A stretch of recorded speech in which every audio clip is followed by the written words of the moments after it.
Welcome back to Bike Magazine. Today we're diving into the stunning world of Forza Horizon 52025. This racing game takes you through breathtaking landscapes and adrenaline-fueled challenges. Let's explore what's new and exciting. First off, let's talk about the visuals. Forza Horizon 5 continues to push boundaries with its incredible graphics. The diverse environments from lush jungles to sun-soaked deserts are beautifully rendered, making every race feel immersive. The dynamic weather system and day-night cycle add an extra layer of realism, enhancing the overall experience. You'll feel the thrill of racing through a thunderstorm or the calm of a sunset drive. Now, let's check out the lineup. Forza Horizon 52025 introduces a host of new cars, including some rare collectibles and fan favorites. The variety is impressive, catering to every type of racer.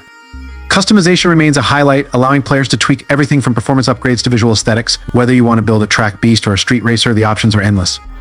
The gameplay is as thrilling as ever. The addition of new challenges, events, and multiplayer modes keeps things fresh. From street races to off-road adventures, there's something for everyone. Highlight new features like seasonal changes. Host. The seasonal changes not only affect the visuals, but also how you approach each race, adding a strategic element that keeps you on your toes.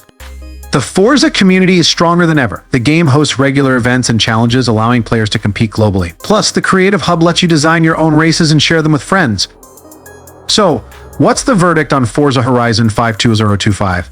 It's a breathtaking, action-packed experience that keeps getting better. Whether you're a veteran racer or a newcomer, this game is a must-try.